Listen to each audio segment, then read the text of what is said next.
This is maybe a little bit different just because the source language is not JavaScript, but we're leveraging the JavaScript ecosystem underneath. So this is just documenting, kind of just providing a very high level overview of the kinds of techniques that we can use using Purescript to transpile to JavaScript and then take advantage of the Node.js deployment options. And this is something that we're just experimenting with at work right now. So first off, just a quick introduction. I have a very mainstream background originally, like C++, Java, Ruby, things like that. More recently, I've done a lot more functional programming in production, Erlang, Haskell, and now Purescript, but previously Scala as well. My background is much more infrastructure lately, although I'm kind of going back to application development. And I really like weird things like dependent types, graded mentalities, and category theory. So this might explain some of the type-oriented or type-level stuff that I'm working on. So the context of our problem is that we've got all of this HTTP kind of nonsense. There's a lot of plumbing, right, with delivering REST APIs. If we want to deliver consistent REST APIs and endpoints, we have to do all of this plumbing. And we've got, request response kind of set up. This should be familiar to most people. We have to take into consideration things like authorization and also what kind of content types that we want to have returned back on the client side, right, on the request. And then on the response side, we just have to tell it, things like how we're encoding our payload and things like that, and also the payload itself, of course, and response code, among other things, right? And so has anyone heard of a web machine from Erlang? No. Okay. So a while ago, let's see if I can load it up. Okay, so there's this activity diagram that was used by some Erlang developers to just show the HTTP kind of flow and decision points. And there's actually quite a few, right? So it starts at this black dot at the bottom left, right? And it goes all the way up, and all of those triangles, of course, are decision points. And this kind of determines the flow of your request response for an HTTP thing. A lot of this really is quite boilerplate, and there's probably only a few of these decision points that your particular endpoint really needs to implement itself, right? And so anyway, so there's a lot of plumbing here that doesn't really concern the application developer most of the time, is really what I was trying to. Okay. Yep. Okay. So our domain is front office portfolio management tools for funds or limited partners, right? So things like pension funds and things like that, right? And they're concerned with things like portfolios and investments and entities like legal entities, and they want to track the general partners to see that they're not lying fraudulent people, but I think we all know they are. Classifications and things like that. So we want to be able to classify all of the investments inside of portfolios and be able to do roll-ups and things like that, right? And so our environment, in terms of deployment environment or delivery environment, is a serverless environment. So we really wanted to target JavaScript because we wanted to leverage the official kind of function as a service support that is just given to us just by targeting JavaScript, Node.js. Many languages do target JavaScript, so we could have a choice of different source languages, and we also wanted to leverage the ecosystem. So AWS is where our primary provider, and we cloud provider, and they have a Node.js official API that they support, among other things, right? So we decided, or maybe I will receive the all of the blame, but I decided, yeah, Purescript, and that's because it has a very expressive type system, and this is something that I'm quite used to in Haskell. It's not the same, but there's a lot of overlap right between the two. And it's a pure functional language. This is something that I found eliminates whole classes of bugs. And it also provides a really nice and simple way to foreign function interface into JavaScript libraries. And so for those reasons, we chose Purescript. It is a relatively small community, but it is an active small community. So there are some downsides. And then, okay, so our problem was that we had already been writing a whole bunch of endpoints in JavaScript itself. And what we had seen over that year is there was a lot of lack of consistency in terms of the way that we handled all kinds of things like content negotiation, the schemas for of the JSON payloads that were returned back. There were multiple efforts to refactor the Lambda source, and we were still having like annoying consistency problems, right? And so we wanted to give our application developers better focus. We wanted to allow them to focus on the domain to deliver the features that we really wanted them to do. To deliver, and then also allow them to be more consistent in the way that they provided, that we supplied the JSON schema and whatever that is returned and things like that. And also we wanted to have better reliability of the actual API itself. And so we started off, and this is the Riot slide. We started off in this idea that we would have full stack developers, right? And they would consider everything from the business logic, application performance, the context correctness, and the context performance, right? And we had numerous situations where this was just overwhelming for most of the developers to have to think about all at once. And of course, this may not be your definition of full stack developers, right?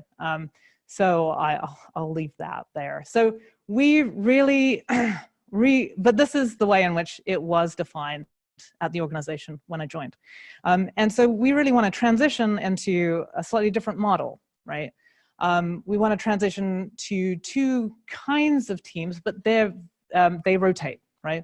So we want to have application developers who are delivering features, right? And concerned with just the business logic and the domain of the product itself, right? And we want, and they shouldn't have to be worried all the time about all of the minutiae of HTTP plumbing, right?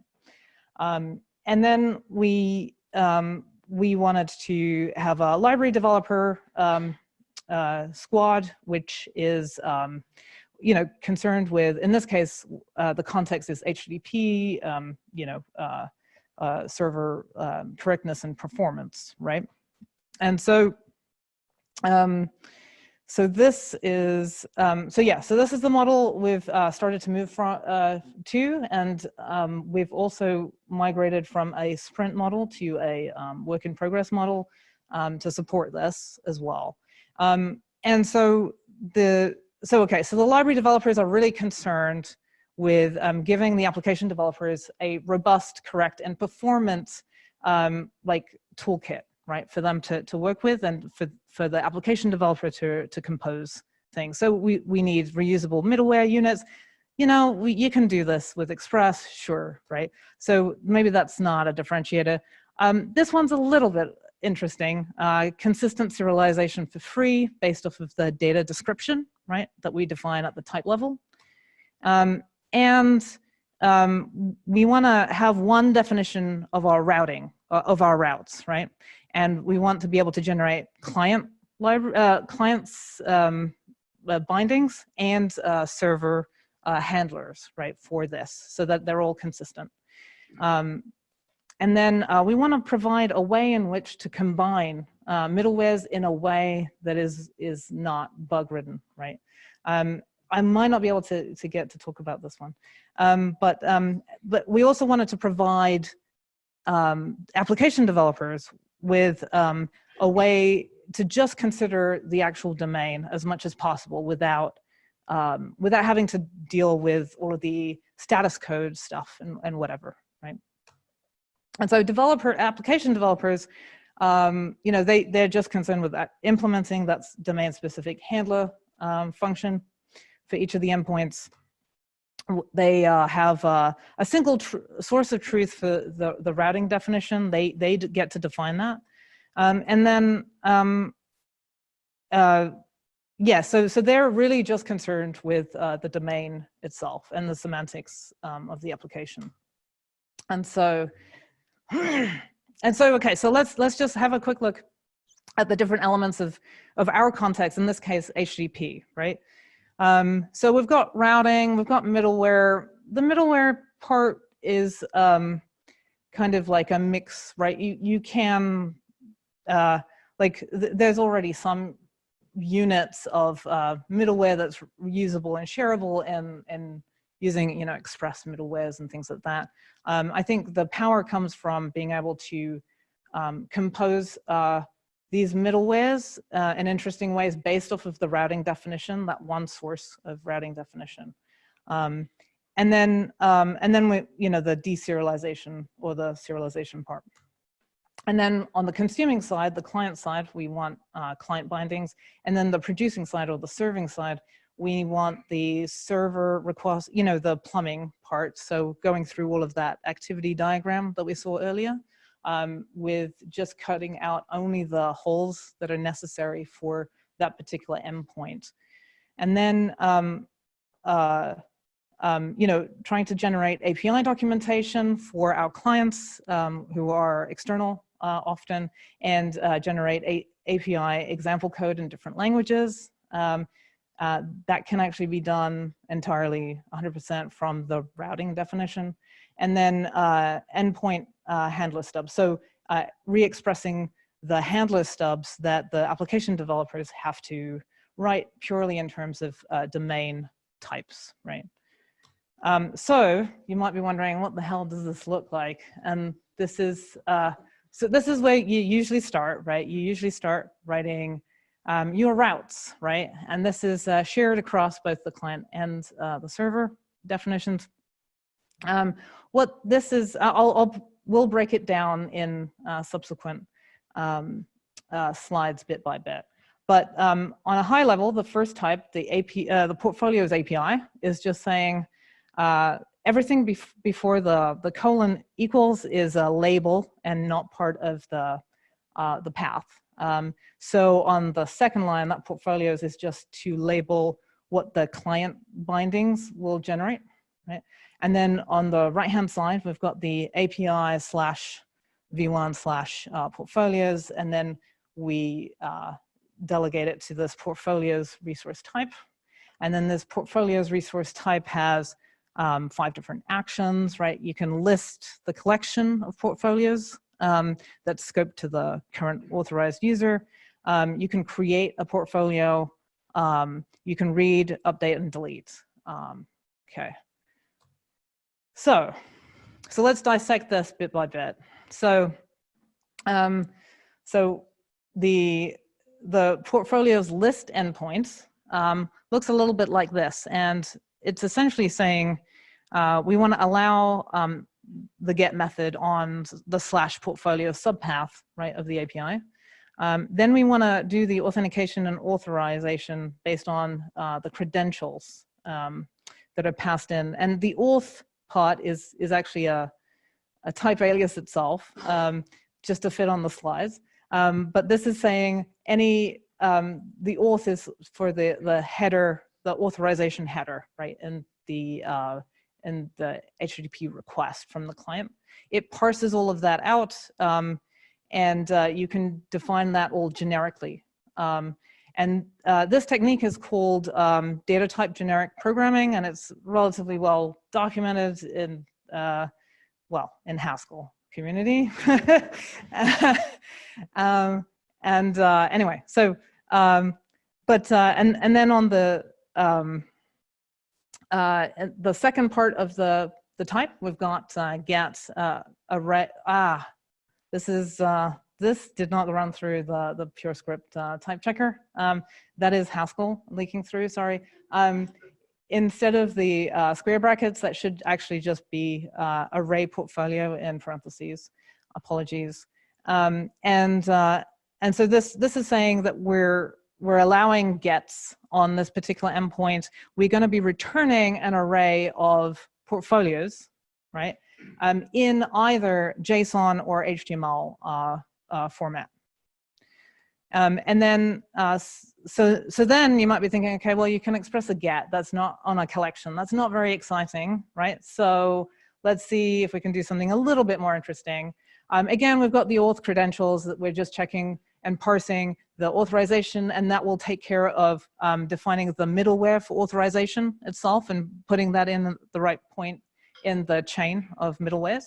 And then we're saying request body portfolio and then JSON or form encoded. This is saying that in the request body, we will accept a portfolio that's encoded, that's formatted as either JSON or in a form encoding way, right? Encoded way. And then, so this will do the content negotiation automatically, right? You know, the application developer doesn't have to think about that.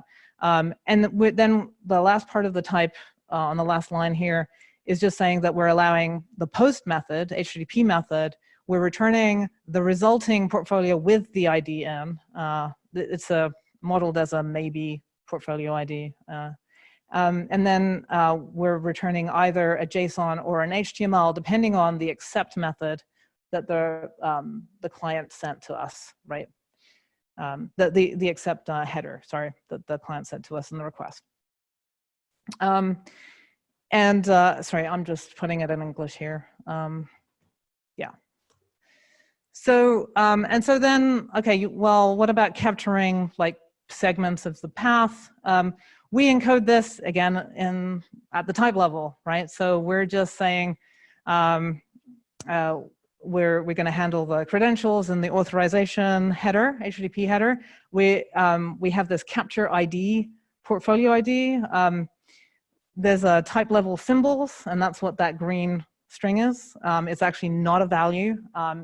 It allows us to look at the type definition and generate all kinds of code from it, including, for example, the client bindings from this API.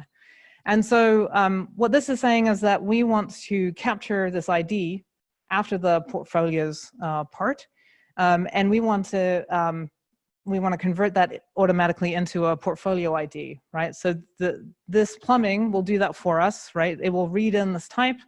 There's parts, you know, generic programs that just generate this part of the middleware for us.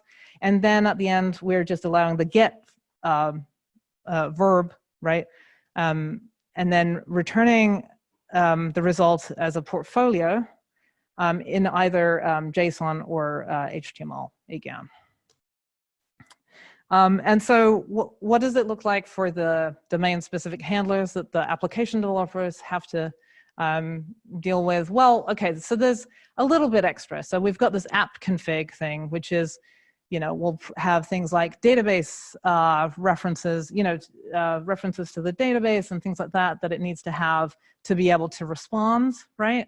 But then essentially we're only dealing with either the inputs as like the domain-specific things like a portfolio or portfolio ID, right? And then returning using the portfolio as the success type, right?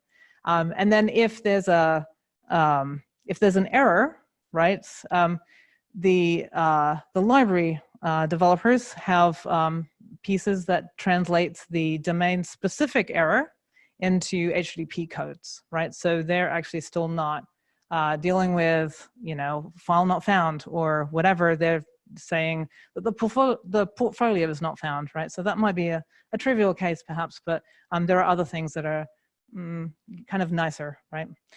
And then this at the bottom, this make handlers, is just creating the handlers for that kind of like, create the implementation of the entire API, right?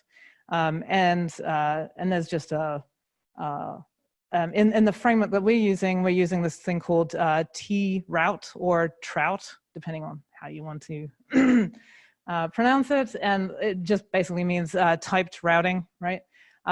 This will allow, there's just a serve function exported from one of the modules, and we just pass this make handlers result, the result from that to that serve function, basically. Okay, so this may not look very exciting because the portfolio here is very anemic, but in terms of the data structure. But we have an ID, which is a maybe ID, right? Depending on whether it's actually being created in the database or not. And then an investments field, which is an array of investments. In reality, there's a lot more than this. It wouldn't fit on the slide. And so what we do is we take advantage of Purescript's ability to derive the generic description of the type, right? So you can think of that third line of code, the derive instance generic portfolio, as just generating at compile time a generic description of the data type above, the algebraic data type above. And what that allows us to do is, for example, generate things like serialization and deserialization, but also other kinds of things like being able to generate the JSON schema for this, if that's interesting for our customers and things like that. So you would have to write this generic decode for your new use case, right? If you wanted to generate a JSON schema or something else to represent this data type. But once you've written it once, you can reuse it for basically all of your types, right? So this is generic programming at the data type level. And so, I mean, I've worked on projects where we didn't serialize and deserialize in a nice loop. And so, being able to have this consistent deserialization and serialization is quite nice, right? Just by definition, almost, right? There's a little bit of boilerplate, and I think I can actually probably get this down. I think I can probably just have, yeah, maybe one extra derive instance under the first one and not have the rest. But I haven't gotten there yet. I haven't spent time yet, so we might be able to trim that boilerplate down. Okay, so so we can also generate the client bindings, right? And so what this is the portfolio APIs, the portfolio's API type at the top, right? That's a type signature, and proxy is not really magic, but it looks magic in this case. Essentially, we are just reifying the type description to have as a value at the value level. And then we can use this as clients function that's exported from the T-routing, the trout client library. And then we actually get this client's value, right? And so what clients looks like, it's just a map, right, that you can poke down in to get the accessors, like the network, the function that does the network, get or whatever to the HTTP endpoint with all of the things in it, right? So this is basically what we, tasks, damn it, I didn't change that, I'm sorry. That should be portfolios where it says tasks. Okay, so the goal is that we're going to be generating almost all of the boring decision points here and the glue that glues it all together. In reality, we've gotten close, right? I mean, obviously there's some of this that we can't automate. That's specific to the endpoint and the semantics of the application itself, right? But a lot of this can actually be inferred from like the routing definition and the way that we compose our middleware chain pipeline sort of thing. Okay, so a lot of these can actually be 100% generated, like the routing logic, you know, the way in which it just checks that it's available or not. The client bindings, how we do content negotiation, that's 100% generated from the route definition. The compression handling, that's something that's you know, generated by our little library that has lots of these the combinators, right, for our middleware stuff. And the API documentation is 100% generated from the routing definition, and we can generate Swagger or OpenAPI. We can even generate a mock server that will return random data back, right, for front-end developers, right? So they don't have to wait on anything. We just have to define our endpoint as a type, and then we generate the mock server. And then, of course, the serialization, deserialization, there's a little bit of boilerplate there. So there's still work to do, right? But there's some attributions for the images I used, sorry. And I'm open to questions, and I'm sorry if that was too weird.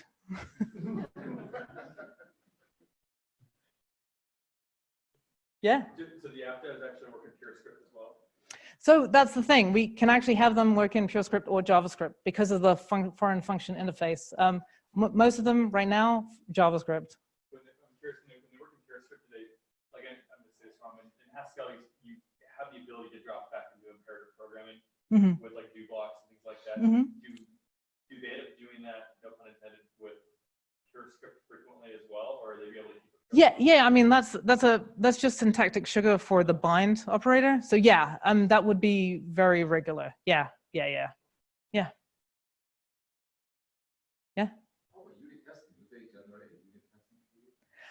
Well, sort of. I mean, like, so there's some things that you do want to independently, you know, write the test for, right? Because if everything's generated, then yeah.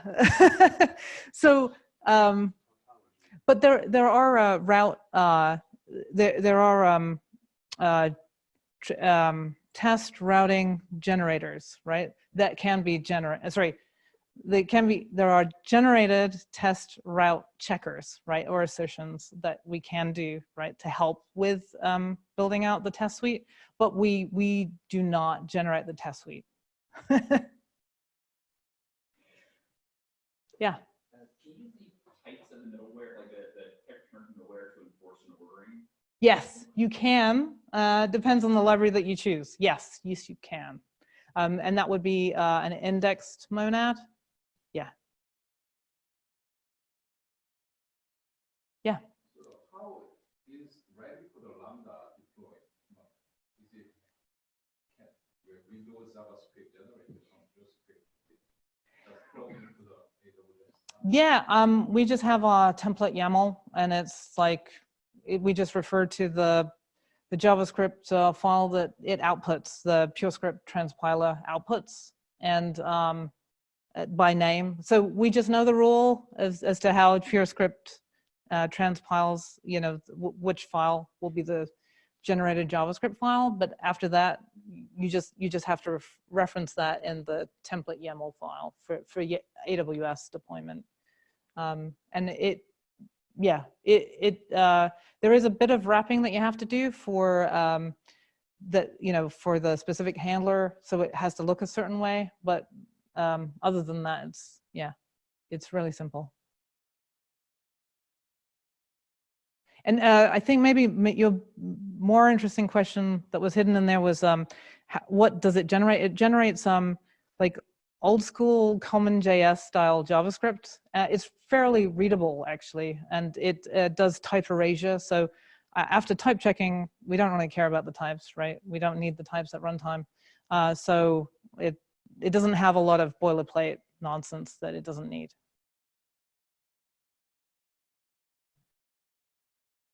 Yeah. Sorry, what are good resources for learning about this? Good question. There's a functional programming Slack. Are you on that?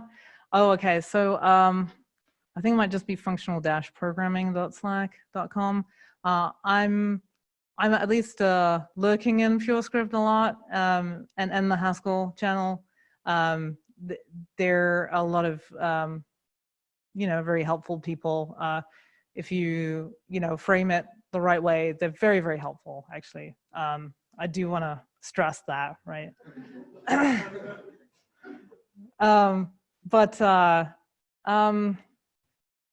There are some relatively cool, let's see. So if you go to Purescript,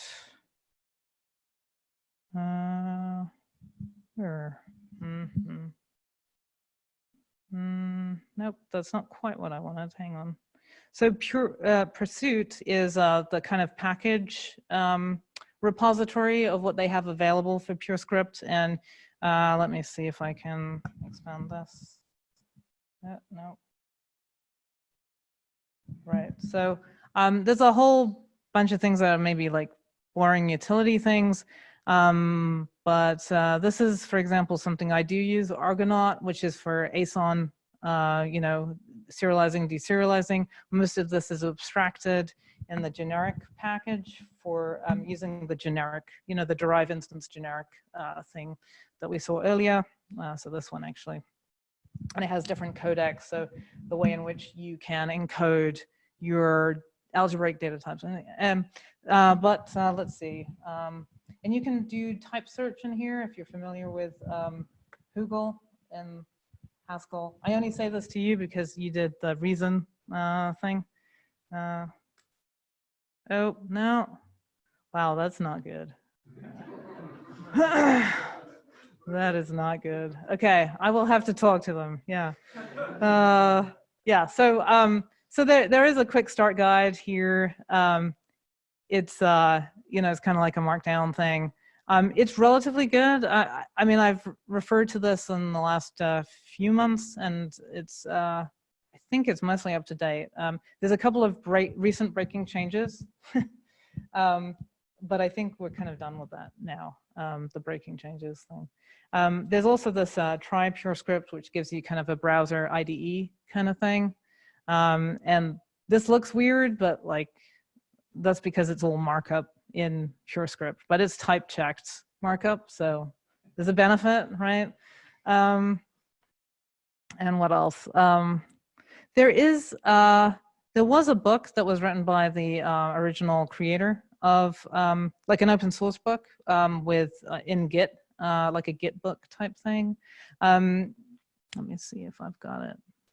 Oh, Discourse. Sorry, Discourse. They do have a Discourse forum where if you've got difficulties, you can post a question there if Slack's not your thing, because I have like 7 of these Slack things, and I don't have 64 gigs, right, of RAM. So anyway, so yeah, I mean, it's not, yeah, there is some stuff out there. It's just not well organized.